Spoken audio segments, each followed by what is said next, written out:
ब्रजवासियों ने गोवर्धन जी की आरती उतारी। आरती होने के बाद गोवर्धन का चतुर्भुज स्वरूप अंतर्ध्यान हुआ।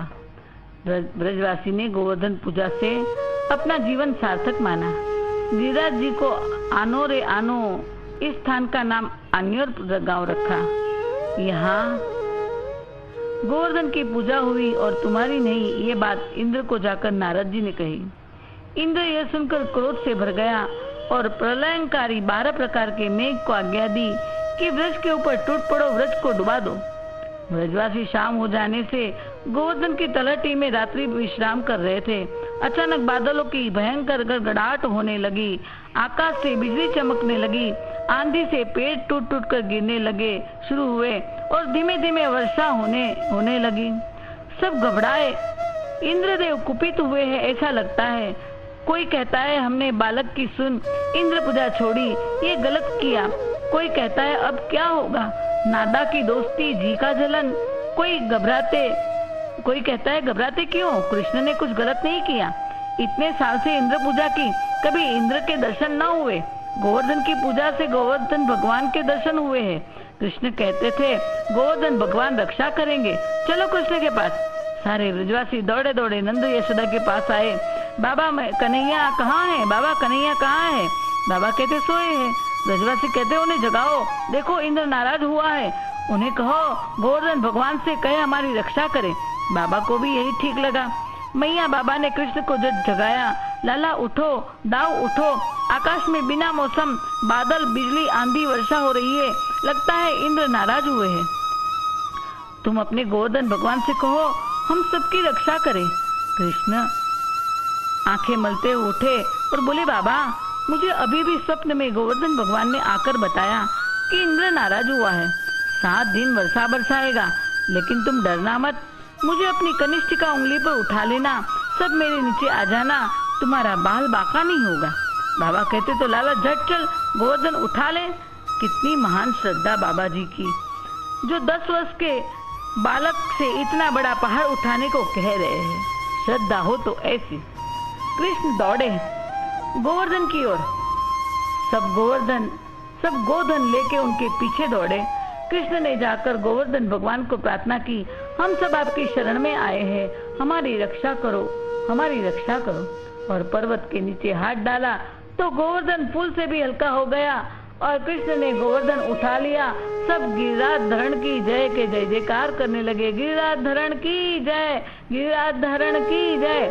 सारे ब्रजवासी गोवर्धन के नीचे गोधन लेके प्रवेश कर गए। दाऊ शेष रूप से घेरा लगाया, जिससे जल गोवर्धन के नीचे न आए। मानसी गंगा के उत्तर में महादेव है। उन्होंने त्रिशूल को चक्र के समान धारण कर ब्रजवासी की रक्षा की। कुछ भक्त कहते हैं महादेव जी ने आज्ञा से सुदर्शन चक्र को आज्ञा दी, घूम घूम के आकाश में प्रकाश कर दो, वरना गोवर्धन के नीचे अंधकार हो जाएगा और तुम्हारे ताप से वर्षा का जल भाप बन आकाश में जाना चाहिए, धरती पर न गिरे, तभी वे चकलेश्वर महादेव बने। इंद्र आकाश से देख रहा है कि छोटे से बाल कृष्ण ने इतने बड़े पहाड़ रूप गोवर्धन को उठाया है, फिर भी बुद्धि न आई और स्वयं ऐरावत हाथी को ले वर्षा बरसाने लगे।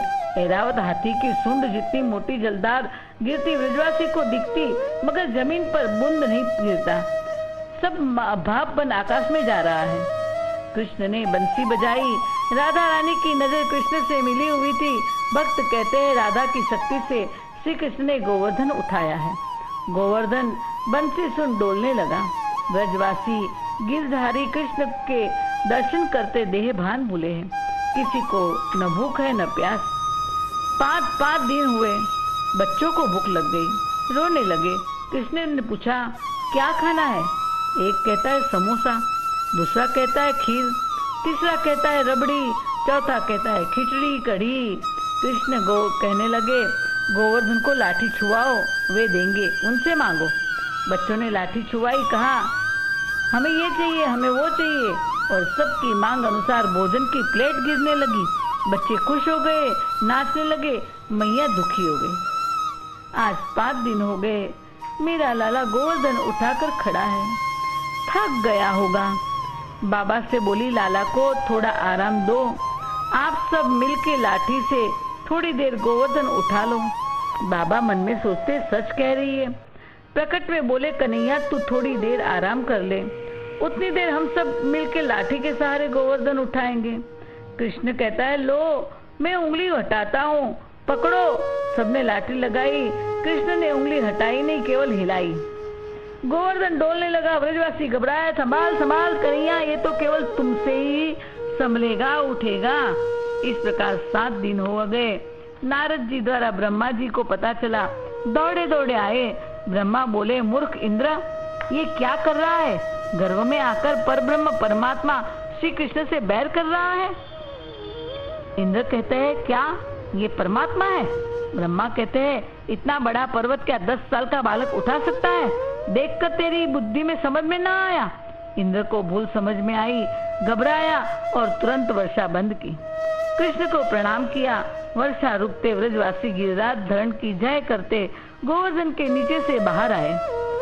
श्री कृष्ण ने गोवर्धन नीचे रखा। इंद्र अपना अपराध क्षमा कराने बेहया होकर सुरभि गौ लेकर जहाँ आया, उस स्थान का नाम बेहेज पड़ा। इंद्र ने साष्टांग वंदन कर श्री कृष्ण से क्षमा मांगी और सुरभि गौ के दूध से उनका अभिषेक किया। उनके श्री कृष्ण के अभिषेक की इच्छा दर्शाई। जहाँ इंद्र ने सुरभि गौ के दूध से उनका अभिषेक किया तथा गोप गोपी व्रत सबका आनंद वर्धक और पोषक होने के कारण गोविंद नामकरण किया, तभी से श्री कृष्ण का नाम गोविंद पड़ा। उस स्थान का नाम गोविंद कुंड पड़ा। सुरभि ब्रज लीला देखते वही निवास किया और वहाँ बड़ा सुरभि कुंड बना। इंद्र के आदेश से ऐरावत हाथी ने अपनी सूंड से आकाश गंगा के जल से इंद्र का अभिषेक किया था। वहाँ ऐरावत कुंड बना। कुंड के समीप पर्वत पर हाथी के पैर के निशान हैं, जहाँ इंद्र ने श्री कृष्ण को सुरभि गौ का दान किया। वह स्थान सकरवा गांव पड़ा। अपने अपराध का प्रायश्चित करने इंद्र ने यहाँ आराधना की, इसलिए शक्र के आराधना के स्थान को शक्रायो कहा है, जो दुनकार सौबरी ऋषि के आश्रम के पास है। गिरधारी श्री कृष्ण की अब अधिक चर्चा होने लगी। ये नंदराय का लाला नहीं, साक्षात भगवान है, जिसकी पूजा ब्रह्मा इंद्र करे। सबने बैठक बुलवाई। बैठक में नंदराय आए। उपनंद उस सभा के सभापति बने। व्रज के बुजुर्गों ने अपना अपना मंतव्य प्रकट किया कि श्री कृष्ण एक साधारण बालक नहीं है। जन्मते ही पुतना जैसी राक्षसी को खेल ही खेल में मार गोलोक पहुंचाया। तत्पश्चात तृणावत, शक्तासुर, अघासुर आदि मार गिराए। कार्य जैसे भयंकर नाग का भी दमन कर उसे कालीदर से बाहर कर दिया।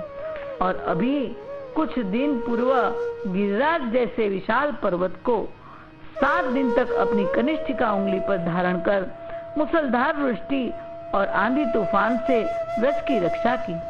हमें तो लगता है यह कोई सिद्ध पुरुष देवता अथवा स्वयं नारायण ही है। यशोदा का पुत्र मानकर इसे डांटना, डपटना, चोर, उद्दंड आदि संबोधन करना उचित नहीं है। सब सावधानी से सदा सर्वदा इसके साथ प्रीति और गौरवमय व्यवहार ही करें। उपस्थित सभी गोपों ने इस वक्तव्य को बहुत ही गंभीर रूप से ग्रहण किया और सबने मिलकर नंद बाबा, मैया रोहिणी को इस विषय के लिए सतर्क किया। नंद बाबा ने हंसकर उनकी बातों को उड़ा दिया। उन्होंने कहा, आदरणीय सज्जनों, आपका वक्तव्य मैंने श्रवण किया, किंतु मैं कृष्ण इसमें लेश मात्र भी किसी देवत्व या भगवत्ता का लक्षण नहीं देखता। मैं इसे जन्म से जानता हूँ। भला भगवान को भूख और प्यास लगती है? यह मक्खन और रोटी के लिए 50 बार रोता है। क्या भगवान चोरी करता और झूठ बोलता है? यह गोपियों के घरों में जाकर मक्खन चोरी करता है, झूठ बोलता है तथा नाना प्रकार के उपद्रव करता है। पड़ोस की गोपियाँ इसे चुल्लू भर मटके के लिए, लड्डू के लिए तरह तरह से नचाती है और उसके साथ खिलवाड़ करती है। जैसा भी हो, जब इसने हमारे घर में पुत्र के रूप में जन्म ग्रहण किया है, तब उसके प्रति हमारा यही कर्तव्य है। भविष्य में यह सदाचार आदि सर्वगुण संपन्न आदर्श व्यक्ति बने। हाँ, एक बात है कि महर्षि गर्गाचार्य ने नामकरण के समय यह आकाशवाणी की थी कि तुम्हारा एक बालक गुणों में भगवान नारायण के समान होगा। अतः चिंता की कोई बात नहीं। यह उत्तर नंदराय ने एक पिता की दृष्टि से तो दिया, साथ में कंस को भ्रम में रखने के लिए भी दिया था, क्योंकि इतना बड़ा पर्वत कृष्ण ने उठाया, ये सुन कंस समझ जाएगा कि ये नारायण है। हमें तो प्रभु को गुप्त रखना है, और यह सभा में अवश्य कंस के गुप्तचर बैठे होंगे, इसीलिए अपने पुत्र को नारायण मानने से इनकार कर दिया। परंतु उस दिन से ब्रजवासी कृष्ण से आप संबोधन से ही बात करने लगे। वहाँ कंस ने जब प्रसंग सुना तो उसका हृदय कांप उठा, परंतु बाबा की बात सुनकर थोड़ा शांत हुआ।